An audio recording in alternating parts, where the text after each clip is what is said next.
เนื่องจากว่าเป็นรถเก๋งนะครับรถเก๋งลงทางนู้นไม่ได้นะครับตรงนู้นมีที่ลงนะครับมองเห็นแล้วเดี๋ยวแป๊บนึงนะครับตรงทางนู้นนะครับรถเก๋งรถกระบะจะลงได้นะครับก็เราเป็นรถเก๋ง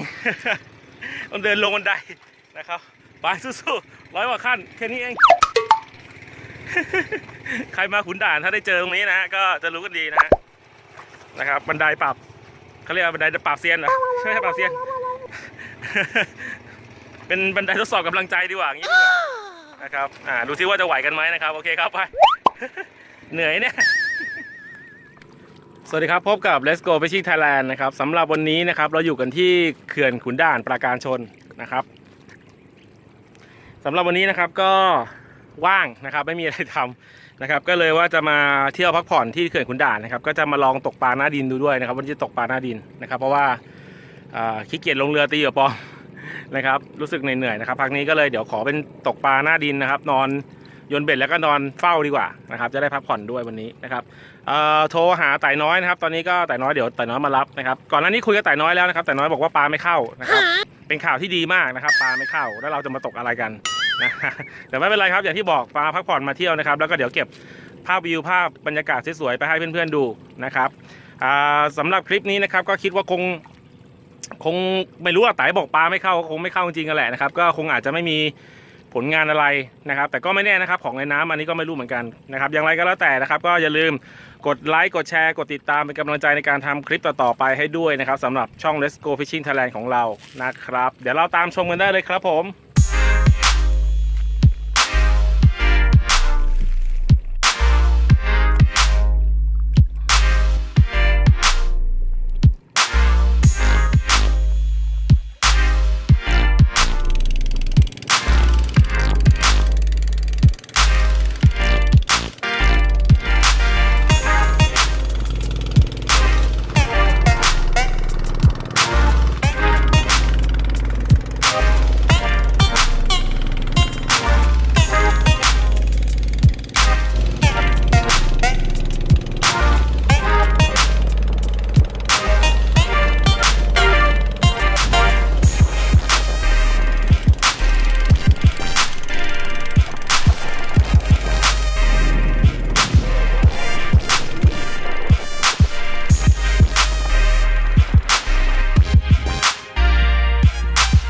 ไต่น้อยมาส่งที่หมายเรียบร้อยนะครับไม่น่าเชื่อนะครับวันนี้นะครับทั้งเขื่อน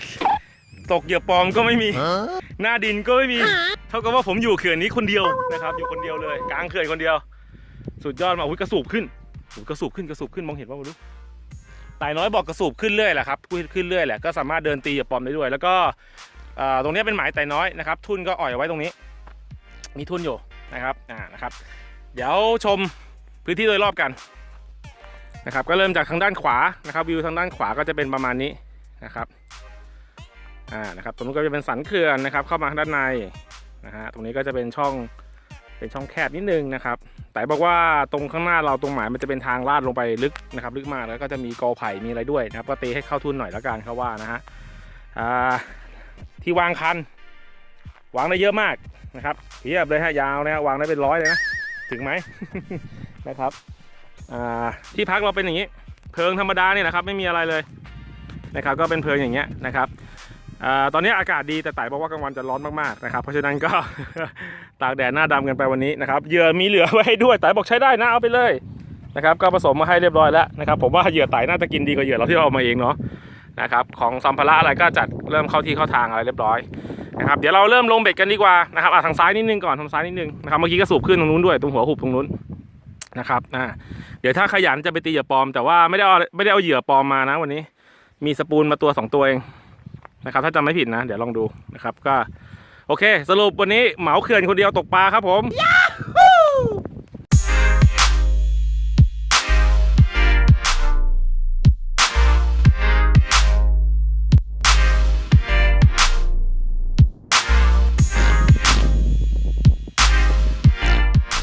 มองเห็นไหมครับกระสูบมาไล่กัดลูกปลาอยู่หน้าเนี่ยหน้าหมายเนี่ยดูมันแต่จริงๆดูมันสถานการณ์ตอนนี้นะครับลมแรงมากนะครับ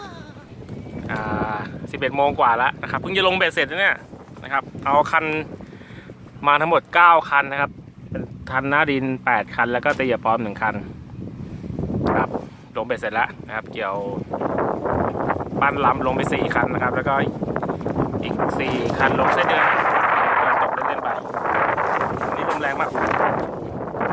โอ้โหลมแรงนะครับก็ลงไปเสร็จแล้วนะครับว่างสิทีนี้ทำอะไรฮะนอนครับนอนรอครับบรรยากาศดีลมดีนะครับออกไม่รู้วันนี้จะได้หรือเปล่าครับไต่ออกปลาไม่เข้าไม่เป็นไรครับนอนเล่นพักผ่อนโอเคครับเดี๋ยวนอนดีกว่านะครับก็นอนอยู่เมื่อกี้โดนลากไปทีนึงเกี่ยวเหยื่อไส้เดือนไว้นะครับสายหน้ามันเล็กครับขาดไปเลยนะครับแล้วดูลมตอนนี้เดี๋ยวโหลมแรงมากนะครับเดี๋ยวให้ดูลมลมมันจะช่องเขานะโอ้โหเบ็ดเปิดนี่กิ้งระเนระนาดลมแรงมากครับความที่ลมแรงมากๆดูสภาพเพลิงตอนนี้พังนะฮะไม่เหลือนะครับพยายามดึงพยายามล้างเมื่อกี้ไปไล่ตอกอยู่เขามีค้อนให้ก็ไล่ตอกอยู่เอาไม่อยู่จริงครับเลยต้องยอมครับปล่อยก่อนให้เป็นสภาพนี้ไปก่อนนะครับเดี๋ยวลงมาเบาแล้วค่อยมาซ่อมแซมมันนะครับก็เดี๋ยวหน้าหลบแดดก็นั่งหลบตรงนั้นน่ะใกล้ๆนั้นน่ะตรงนั้นแหละไม่เป็นไรนะครับได้อยู่นะครับถามว่าอันตรายไหมก็อันตรายอยู่นะแต่ถามว่ากลัวไหมไม่กลัวไปก็เริ่มงัดดินกันนะฮะเริ่มจะดูดเป็นชิ้นๆแล้วนะครับก็ไม่เป็นไรฮะถ้ามันนั่นจริงๆก็เดี๋ยวอยู่กลางแดดนะครับโอเคครับตามนี้ นะครับหลังจากที่เต็นท์พังเมื่อกี้นี่นะฮะก็นะครับลมสงบแล้วนะครับก็ตอกเต็นท์ใหม่นะครับได้ที่พักเหมือนเดิมนะครับแล้วก็เบ็ดเปลี่ยนวิธีวางนะครับเพราะว่าลมแรงพัดสายนะครับดึงลากตะก้อลูกใหญ่อย่างปลิวอ่ะไม่รู้ว่าลมแรงน้ำแรงอะไรทุกอย่างอ่ะนะครับก็เลยเอาวางต่ำๆให้ลมมันพัดน้อยที่สุดนะครับก็จะใช้วิธีนี้นะครับเสียดายปลาลากเมื่อกี้สายหน้าขาดไปนะครับนี่ก็บ่ายกว่าๆแล้วนะครับอากาศก็แดดร้อนนะแต่ว่าลมเย็นมันก็เลยไม่ร้อนมากสบายๆสู้ต่อครับสู้ต่อดูกระสูบไล่ลูกปลาติดตะลิ่งเลยไปไหนละเดี๋ยวนะนี่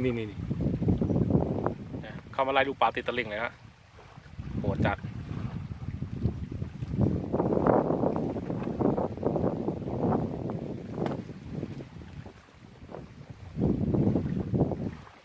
หลายรอบแล้วนะ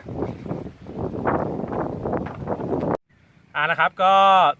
เตรียมเก็บเบ็ดนะครับเพราะว่าเย็นมากแล้วจะกลับบ้านแล้วนะครับก็วันนี้ปลาไม่กินเลยนะครับแต่ว่าสุดท้ายเลยครับเก็บเบ็ดสุดท้ายคันสุดท้ายท้ายสุดจริงๆนะฮะไม่น่าเชื่อรอดแห้วเฉยฮะสุดยอดนะวันนี้มีลากทีนึงแล้วขาดไปก็เสียดายอยู่นะครับแต่ก็นะครับสุดท้ายก็มาโดนโอ้โหพุงปิ่งเลยเว้ยน่าจะเป็นหมอตะกับเนาะหมอตะกับหมอโค้นี่แหละนะครับตัวนี้นะฮะเดี๋ยวไปใกล้หน่อยนะแน่นะครับรอดแห้วเฉยเลยนะครับไม่ได้เชื่อกูเก็บเบ็ดหมดแล้วเนี่ยนะครับเย็นแล้วด้วยแล้วโทรหาไต่เรียบร้อยแล้วเดี๋ยวไต่มารับแล้วนะครับก็โอเคนะครับวันนี้ไม่แห้วนะฮะถึงจะไม่ประสบความสำเร็จนะครับแต่ก็ไม่เป็นไรนะครับวันนี้ก็ถือว่าสนุกนะครับวันนี้ตกปลาคนเดียวทั้งเขื่อนเลยนะไม่มีใครอยู่เลยนะครับก็ได้อยู่กับธรรมชาติอยู่กับตัวเองนะครับอยู่แบบคนเดียวอะนะครับอยู่คนเดียวมีเสียงสัตว์ในป่าด้วยนะครับก็นอนฟังธรรมชาติไปวันนี้นะครับนอนหลับไป2 ตื่นสบายใจนะครับมาเที่ยวพักผ่อนแบบนี้ก็ดีเหมือนกันนะครับก็ถ้าเพื่อนๆสนใจก็มาตามมาได้นะครับที่เขื่อนขุนด่านนะครับจะรอช่วงปลาชุกๆแล้วค่อยมาก็ได้แล้วแต่ช่วงนั้นคนอาจจะเยอะหน่อยนะครับอย่างวันนี้คนไม่มีเลยจะมีแต่นักท่องเที่ยวที่นั่งเรือเที่ยวชมธรรมชาติกันนะครับซึ่งผมก็โอเคอยู่นะครับอยู่แบบเงียบๆคนเดียวอย่างนี้ก็สบายดีนะครับมีความสุขนะครับดูบรรยากาศเลยนะครับปลากระสูบจากฝูงเยอะมากนะครับแต่ว่ามันกินเหยื่อเล็กๆไต่บอกแล้วนะครับเหยื่อใหญ่ผมมีสปูนมา2 ตัวตีไงก็ไม่กินนะครับก็ไม่เป็นไรขนาดตีผ่านฝูงนะมันยังไม่กินเลย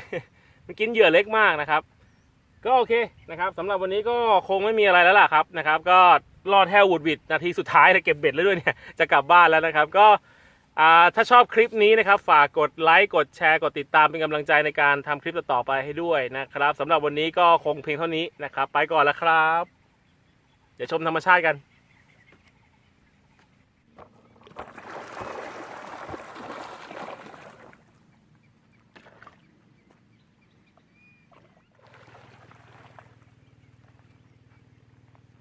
เรือมารับแล้วนะครับมีลูกค้ากลางคืนด้วยเห็นไหมเขามาค้างคืนกันเนี่ยนะครับน่าอยู่มากๆบรรยากาศดีสุดๆนะครับโอเคครับ